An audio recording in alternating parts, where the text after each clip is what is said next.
Okay. Hi, and welcome to episode 3 of Meeting the Beloved. And this is a combination presentation. We could call it a podcast. I don't care what you call it, but it's a communication option for those of us in our soul group who are in the experience of sacred union, which comes under the umbrella for us of meeting the beloved, because it can happen in so many different ways. It is happening in so many different ways. So welcome, and thank you for watching. We've been getting a really good response on YouTube with this opportunity to share our experience. And we're in another major wave, and people are popping, unions are popping all kinds of ways, all kinds of directions, all kinds of places.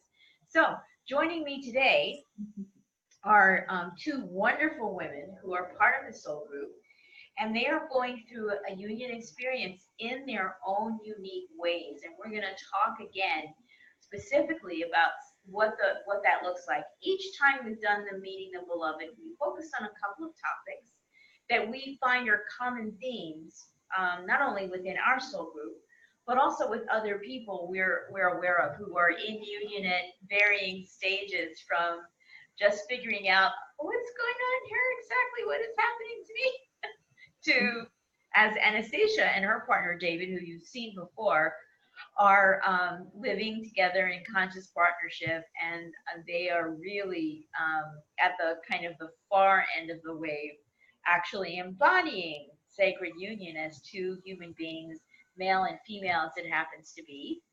And then Cynthia is in the beautifully colored shirt. Say hi, Cynthia. Hi. Cynthia is also in the sacred union vibration and dynamic, and she's coming from the perspective of being a widow. So we want to get across to you that this is a very inclusive soul journey, spiritual process, transformational experience. And we hope to bring that home for you today in episode 3. So hi, ladies, welcome, and thanks for meeting up with me and sharing some of your time. Oh, you're very welcome.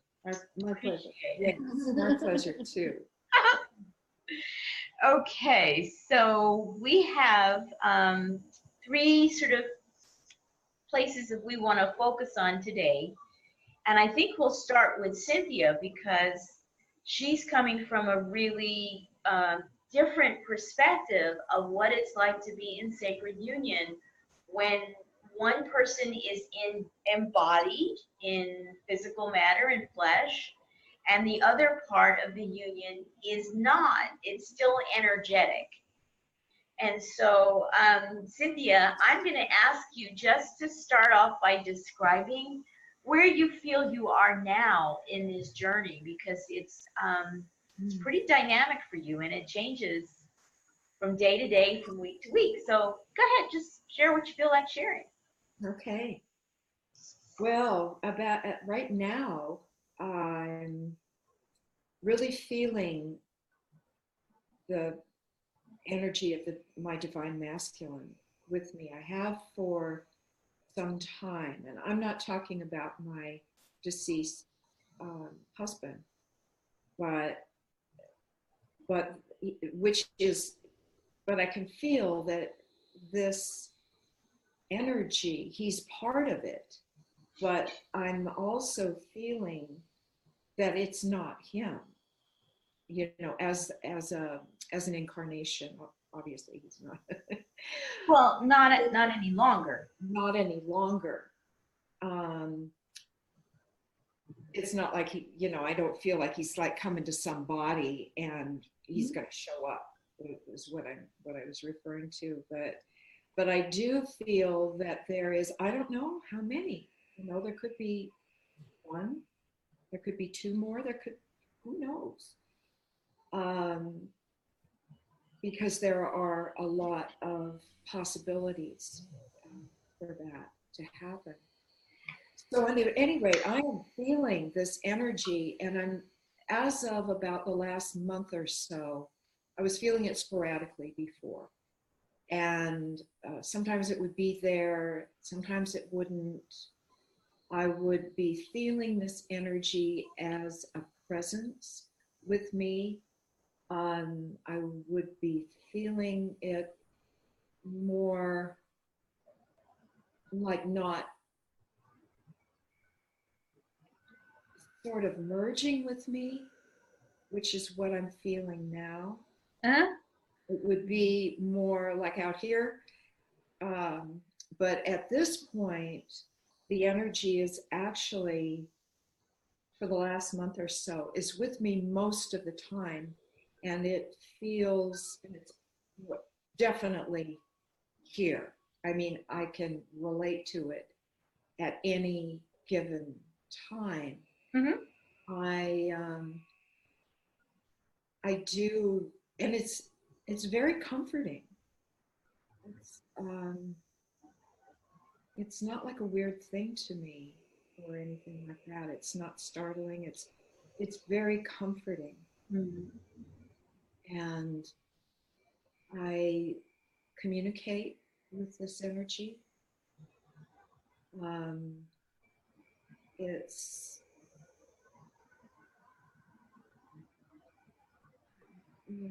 I communicate with it. If I want to communicate with it, I communicate with it.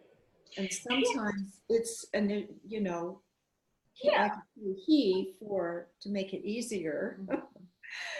And sometimes he initiates communication with me, but it's mostly me at this point. I think the way that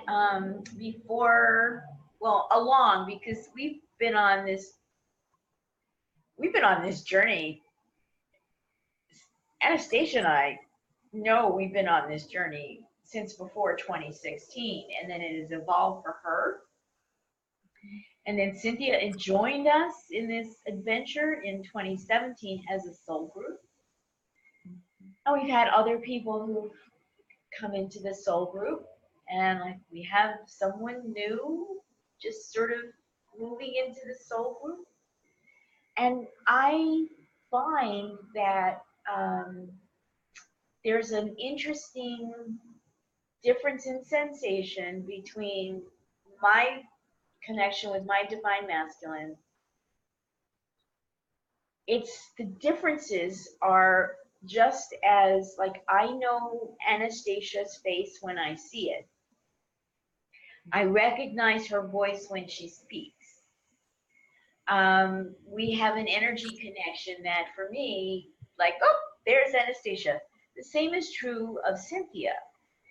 And yet what I feel when I feel my divine masculine is it always begins in my heart now. It's evolved.